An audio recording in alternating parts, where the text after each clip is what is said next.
And a first responder and a good Samaritan both jump into action after a car and a semi lose control and crash. Thanks for joining us this noon. That does top our newscast. This all happened in Plymouth Township, and Ann Arbor Road is still closed right now. This is video from the scene.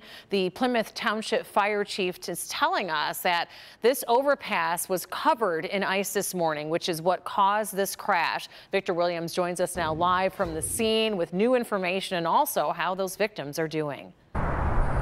Yes, as you can tell, this was a very intense accident. Right behind me, you can see the tow truck now coming to get rid of that SUV that burst out into flames just earlier today. And we're told that all because of the Good Samaritan and the trooper, that they're okay.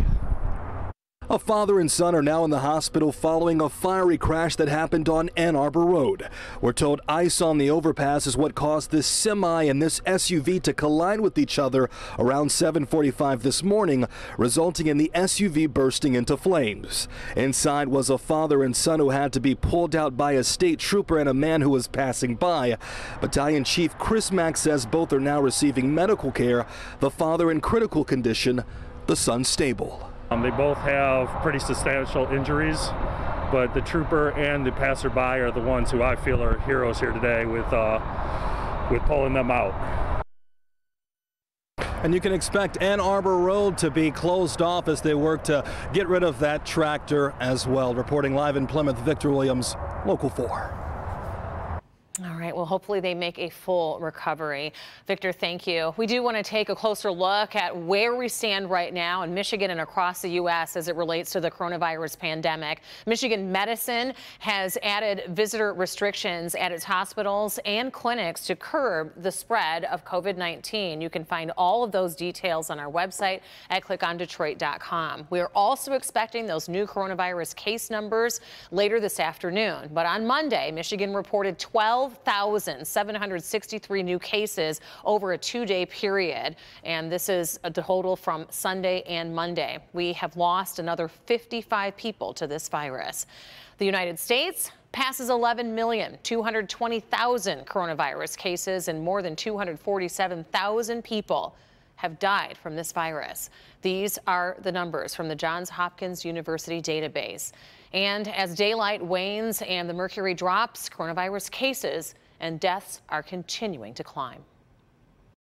As coronavirus cases surge, states and cities across the nation are ramping up restrictions to curb the spread. From New Jersey, where officials are tightening restrictions on social gatherings, all the way to California, where the state's face covering mandate is being strengthened.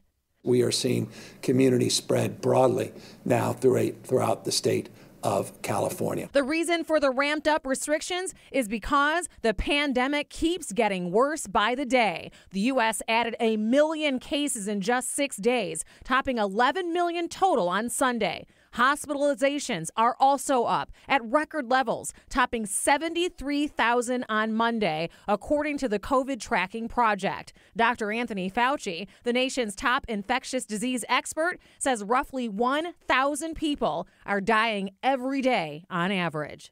And as you know, this wave of infections, hospitalizations, and deaths come as Americans are looking ahead to the holidays, longing to gather with loved ones, as medical experts are warning not to.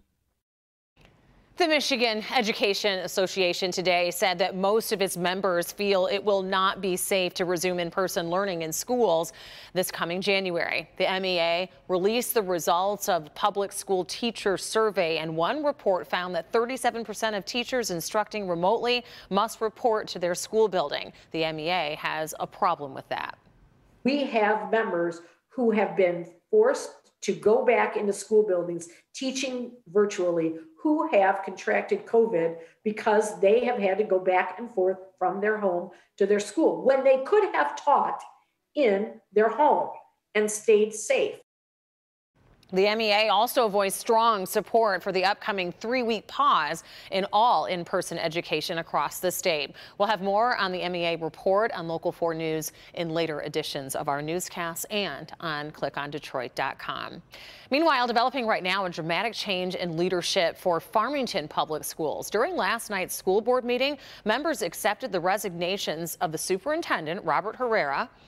And it comes after Herrera filed a harassment complaint against a board member, Angie Smith. Now, Smith was censured for what the board calls public comments and posts causing disruption to the meetings and operations. But by the end of this meeting yesterday, board president Pamela Green announced her resignation, citing dysfunctional behavior of 2 unnamed board members. And then Vice President Terry Johnson announced his resignation. This board has just completely changed.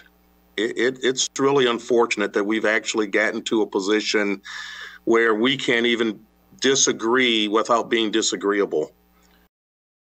Now, remaining members will decide the next steps to fill the vacant positions in the coming weeks. There are more bumps in the road to this transition to a new presidential administration. Here in Michigan, supporters of President Trump are appealing the state court of Appeals denial of their challenge to certify votes in Wayne County. The vote is scheduled to be certified this afternoon. President-elect Joe Biden, meanwhile, is moving forward with his transition plans. Biden says that his top priority is to get control of this pandemic, and he continues to call for cooperation with the Trump administration on plans for the vaccinations. In the meantime, Vice President-elect Kamala Harris is helping with work on intelligence matters as a member of the Senate Intelligence Committee. So far, the White House is not cooperating with transition requests. I find this more embarrassing for the country than debilitating for my ability to get started. Meanwhile, down in Georgia's Secretary of State says that South Carolina Republican Senator Lindsey Graham has suggested he discard some ballots during a recount. That is something that Graham denies.